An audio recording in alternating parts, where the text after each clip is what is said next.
সিলেটে ট্রাক ও পিকআপ ভ্যানের মুখোমুখি সংঘর্ষে ৮ জন নিহত হয়েছেন। ৩ মে রোববার সকাল ৬টার দিকে দক্ষিণ সুরমার তেলিবাজারে এ ঘটনা ঘটে।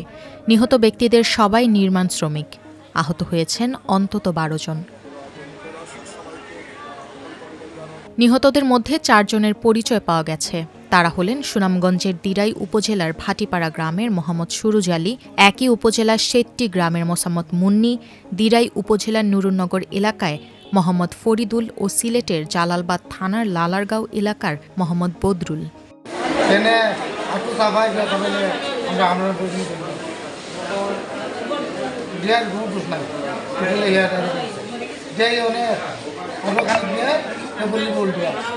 সব উঠছে আম্বারখানার থেকে যাইতাম আমরা লালাবাজার ডালাই খাতে ওই যাওয়ার হতে ওর টাকা খাইয়ে কেন ওই কি বাজার চিনি বাজার ওর আইসি আর ওই সরাসরি মারি দিছে আর টাকা থাম মারি দিয়ে আমরা সব করে দিয়েছি উল্টে উল্টে সিলিয়ে মিলে আমার যায়নি তারপর পুলিশ ওরা আটকে আমি মনে হয় ২-৩ মিনিট পর আমার উঠেছে আমি বলতে পারলাম না উঠিয়ে দিয়ে এগুলো এমনি পড়া একদম মকর রোগ সুচি দিছে করে অবস্থা খারাপ আমরা লাগে।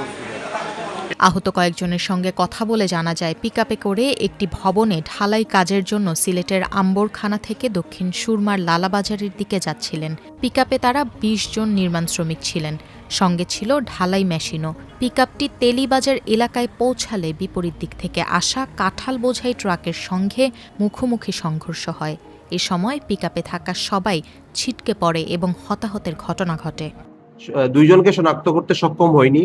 তারা ২ জনই পুরুষ এবং বাকি ৬ জনকে শনাক্ত করা গেছে। এর মধ্যে ২ জন নারী এবং ৪ জন পুরুষ, এবং তাদেরকে থানাতে হস্তান্তর করা হচ্ছে এবং সকল ধরনের প্রক্রিয়া যেগুলো আছে আইনি প্রক্রিয়া শেষ করে তাদেরকে থানাতে হস্তান্তর করা হয়েছে এবং বাকি প্রক্রিয়া শেষ করার পরে তাদেরকে তাদের স্বজনদের কাছে হস্তান্তর করা হবে ইনশাআল্লাহ। ঘটনার সত্যতা নিশ্চিত করে দক্ষিণ সুরমা থানার ভারপ্রাপ্ত কর্মকর্তা মোহাম্মদ আশরাফুল প্রথম আলোকে জানান, ট্রাক ও পিকআপ ঘটনাস্থলেই আছে, এগুলো জব্দ করা হচ্ছে। মরদেহগুলো সিলেট MAG ওসমানী মেডিকেল কলেজের মর্গে রয়েছে।